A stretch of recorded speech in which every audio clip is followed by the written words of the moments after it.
Okay. We're back now. They're not going to watch us. All right, we just took a break. Now we're back, ladies and gentlemen, or whatever you guys identify as. I don't really care. I don't discriminate. So, anyways, continuing on, we're talking... So, the Byzantine Empire. We're finally at the Byzantine Empire. We just finished Islam and Muhammad. So, the Byzantine Empire begins with Justinian. So, it's known as a time capsule because it literally preserves law and culture. It preserves specifically Roman culture. So, as we know, the Byzantine Empire is everything it's basically the Eastern Roman Empire. That's basically a way to put it. But it's its own little section that people consider it. So, it's the eastern part of Rome. And then it became known as the Byzantine Empire. And Justinian is the ruler during this time. And then, let's see. So originally, though, Constantine established the capital in Constantinople, which is named after himself. And it becomes the new Rome. He copies Rome in Constantinople, basically. He transported mobs to feel like Rome. That was very interesting in the thing. Homeless people and mobs. But yes, homeless people. He had a big emphasis on relics, such as religious relics in Constantinople. And then Justinian I was the last of the great Roman emperors adopted into the royal family. He wanted to reconquer old Roman Empire. The empire, Justinian had 1 hour of sleep. I wrote that down like a night, apparently. I remember Trout saying that. That was weird. And then he ends up marrying Theodora. As we found out, Theodora was the wife of Justinian. So Muhammad had a wife that was 45 when he was 20, and Justinian had a wife that was 20 when he was 45. So this is Theodora. So Theodora was an actress, also known as a prostitute. And so Justinian really thought that Theodora was pretty cool for that. So he ends up marrying Theodora. She herself as a seamstress or something like that. Yeah, later on, but she was a prostitute at first. Being a prostitute, seamstress, and that's when Justinian Yeah. she was a seamstress. Yeah, but she was a prostitute before. Yes. And then, so Justinian ended up marrying her, and then the Nika revolts, or the Nika riots, that's very important. So Nika means win. The Nike means the goddess of victory. That just means win. So in the East, they like chariot races. So in the Hippodrome, which he built, by the way, they had races, chariots, battles, basically. But it was a specific one where the chariots would race and battle at the same time.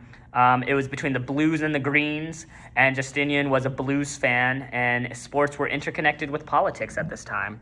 So what ended up happening is basically during one of these chariot races, basically people did not like Justinian, and they basically just revolted. Like, that's the simplest way to put it. They revolted, and they were storming like his palace and everything, and Justinian was about to flee with Theodora. But then Theodora convinces Justinian to fight back, and he calls Belisarius his general. Go over the exact reason why they got mad, or did they just mad over whatever? I don't think he went it over in the notes. I mean, I didn't think so either. It was just I just remember politics. It was just the Greens politics. and, the blues, and of course, they had that thing where they were allowed to yell insults at the emperor, and then they just started really early on. Yeah. So what ended up happening is So he got scared, and then they all jumped at him. Oh yeah, that's right. Because there's the blue and the green. The blue and the greens. He was a blues fan. Up in the church, and they wanted him to let them out. Yeah. It's. No. They went to the church for refuge because Justinian was killing the ones who started the first riots. Yeah. He hung them. But those two, their ropes broke, and they were a blue and a green. That's right. They went into the church. For sanctuary, and then there was the Nika riots. That was like the prelude to it. Yeah. Because Justinian they were stuck Justinian wasn't letting them come out of the church. Yeah. I'm assuming that'd be the Hagia Sophia. I guess I fell asleep during that part of class. Wow. It's a little complex. It's a little complex, but basically, just know blues and greens started a revolt, and Justinian had to fight back. Basically, just know that. It's messed up. And then he ends up slaughtering a bunch of people, so that's pretty cool. And then the Hagia Sophia is the Church of Holy Wisdom, a great church. It survives for 1,500 years, and it also had Islamic architecture specifically. The Justinian Code keeping of records and laws, established written law, so it sets principle. So basically, the reason why it set principle is because before this, they were just like, oh, you stole an egg from the store, you get a slap on the wrist, and then the next week, you steal an egg from the store, you die. Like, they didn't have, like, an actual set law, so this is actually, the Justinian Code ends up being very important to this time. And then trade from China and India specifically. Silk was very popular. They sent monks to China to smuggle silkworms, actually, and so they could make their own silk, so that was very big. New threats, the Persians and the Muslims were trying to attack. Also, the Lombards, which were in Italy. Were they? I thought they were more north. Lombards is like North Italy. It's like North Italy. What? Northeast. Oh wait. There's not a map, so it doesn't matter. Well, yeah, but I'm trying now. I want to know because I thought the Lombards were just North Italy. Because I was reading something this morning though. No, it's around that area. Were they? Are they northeast? Let me. Constantinople. Because I remember the arrow. No, I just have a thing for memorizing this. She's just weird, Alex. Let her be weird. You're like, okay, so this country's over here, this country's over here, we'll leave it down here. Anyways, You know that there was the one he initiated Greek fire. Wait. Anyways, continuing on, not important, but anyways, so Muslims versus Constantinople. For 900 years, Byzantine's walls were not breached. Byzantium's walls were not breached. It was almost impossible to breach them. And then again, Leo III and Greek fire. So ancient equivalent of a flamethrower. We still don't exactly know what caused the flamethrower to be so big, or for Greek fire to work so well. We don't know how it was invented because it was eventually the way to build it was eventually destroyed, but it spread through water. So you would try and put water on it and literally it would just burn hotter and it would just burn more. And then this came into icons, the thing of images of Mary and saints for venerating them or honoring them, but not idolizing them. So basically, some believe that originally the icons were just made for the people that were illiterate, just to be able to understand what was going on. But then what ended up happening was people saw the Pope thought that the people that were believing in icons basically thought that they were honoring the icons instead of actually honoring God or Jesus. So then the term iconoclast came to be. An iconoclast, if you were an iconoclast, you basically just tore down icons and images. You just destroyed them. So you were against icons. And then the split between Greek Orthodoxy and Roman Catholicism happened in 1054. You don't have to know that date, but just know that it did split. Then we get into the Macedonian Empire Dynasty, with Basil II destroys Bulgarian troops and pokes out one eye from every single soldier. Then we get into the Fourth Crusade. He went over it shortly, so I'm going to go over it just up to the notes that we took. But the Fourth Crusade, I like how we just skipped 1, 2, 3, and we just get into the fourth. We're gonna do the first 3 some other time. We're just gonna do them later? He's like, yeah, because if you've had 3 crusades, why not have a 4th? And I was like, there were 3. Where were they? Yeah, he said that up front. He said up front. Not just that, there's also 12 crusades. Yeah, there was a bunch. There's double digits. It's 11 or 12. Only the first one was actually Successful. It was successful, Let's see, which was the one that Richard Lionheart went on? I think that was the 12th Crusade. I don't know. One of them was a children's crusade, and they ended up just dying. It was literally built up with teenagers and children. They just ended up dying in the traveling to the crusade. I remember this from 10th grade. Sometimes they were supposed to get on ships, but they didn't actually get ships. I think a lot of them got sold into slavery. Yeah. Because the ships that they got on, they were supposed to take to the Holy Land. Actually, were Yeah. Yeah. Because it's a bunch of children. So yeah, a bunch of children. Anyways, so the First Crusade is the only one that worked. They basically thought that they wanted the Holy Land for themselves, Catholicism against the Muslims. So basically what the Fourth Crusade talks about is they were going to pay the Phoenicians lots of money to sail to the Holy Land across the Mediterranean Sea. So what happened is, though, Zadar, he wanted to get money. And then they didn't have money to pay because they didn't have money to pay the Phoenicians. So Zadar suggested that they go... No. Attack Zadar's a city. Zadar's a city. My bad. Yeah. So the Phoenician king, Enrique Redondo, right? Yeah, and something Enrique. Enrique something. I heard Enrique Redondo. Enrique Redondo, he's the one, he was like, okay, he was the Phoenician king, basically. He was like, okay. Phoenician king. Venetian. Not Phoenician. PH. Venetian. PH. Phoenician. The Phoenicians. Look at me. I don't know. Phoenicians. Anyways, Phoenicians, I don't care. I don't care. Like near the Holy Land. I don't care. I don't care. Anyways, so what ended up happening is that the Enrique Redondo ended up was like, hey, you don't have money, let's go attack Zadar to get money. The problem was Zadar was full of Christians. So in order to go kill a bunch of... didn't know that. Yeah, the Crusaders didn't know that. So they ended up killing this Christian city. And then the Pope back home that was mad. And then they were like, please don't forsake us. They were going to excommunicate, which basically means like you can't get to heaven, basically.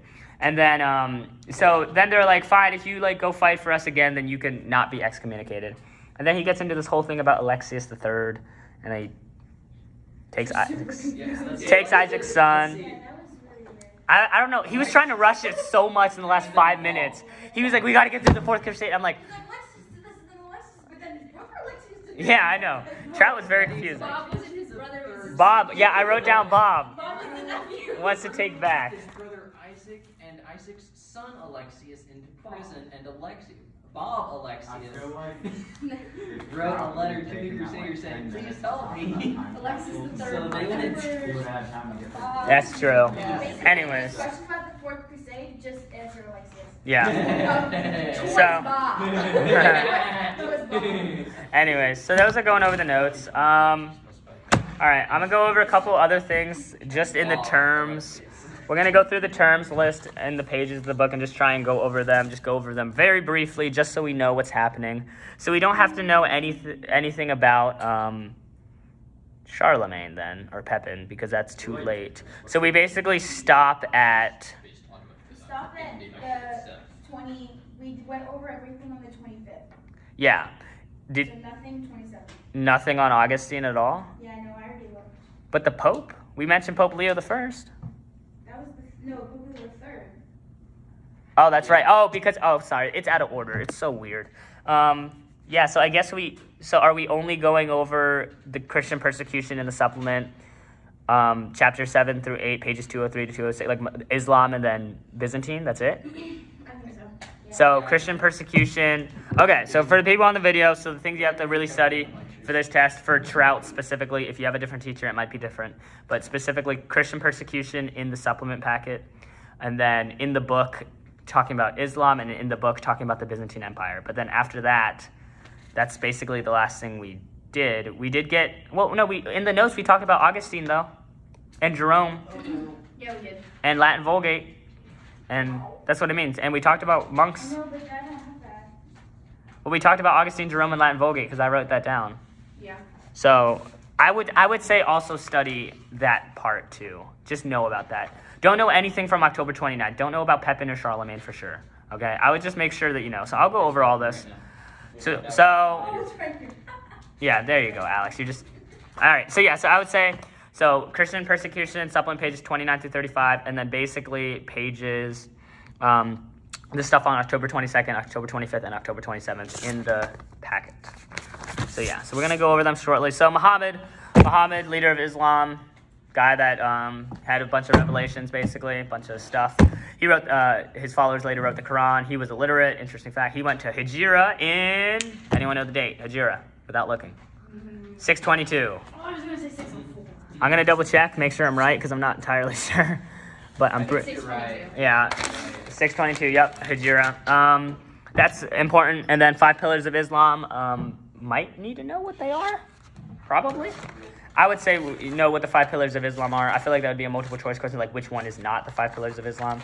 So the 5 pillars are confession, prayer, almsgiving, fasting, and pilgrimage. Know about those. The Sharia was important because Sharia, hold on. What was the Sharia, Clay? Do you remember? I can look in my book. I'll go. It's how to live on a daily basis. How to live on a daily basis. Ethics. Their ethics, yeah. So Sharia is like their ethics. And then the caliph, a caliph, C-A-L-I-P-H, a caliph is just a temporal leader. So basically just a ruler, an emperor, a king, whatever you want to call it. the jihad in the book known as the Holy War, but also it just means in the notes as jihad is, I had it here somewhere. Striving or struggle. Yeah, struggle.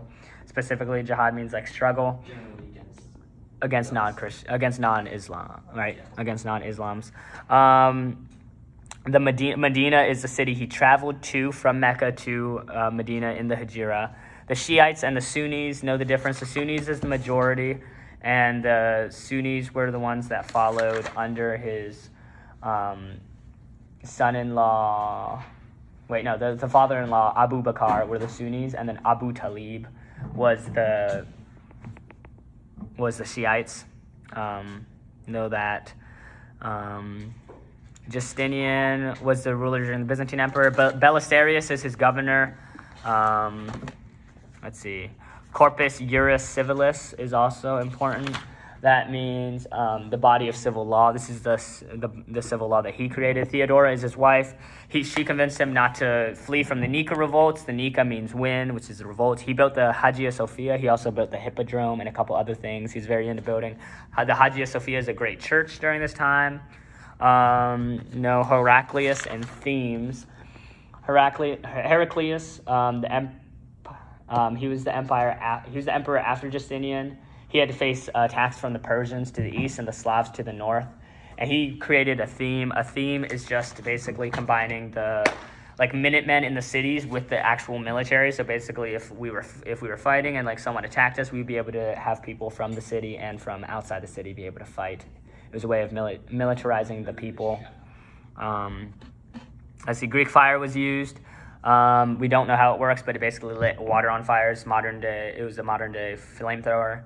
Iconoclasts were people that destroyed icons. They did not like icons. Icons was a big part. Know about that. Trade between connecting the Eastern world and the Western world, between China and India, and then Rome and the Byzantine Empire. That was very big. And then I would just say go over Augustine, and then the emperor that went after him, Jerome, who translated the Latin Vulgate, the Old Testament and New Testament from Greek and Hebrew to Latin. The popes, Pope Leo, Pope Gelasius, and Pope Gregory go over monks and monasticism, and then Saint Benedict of Nursia and Saint Patrick, and then I would say that would be it, probably. So yeah, so that's probably what you guys have to know. So yeah, so I'm gonna end the video, and then we'll be done from the lecture, I guess. I ended 30 minutes early, I guess, so that works. But yeah, okay.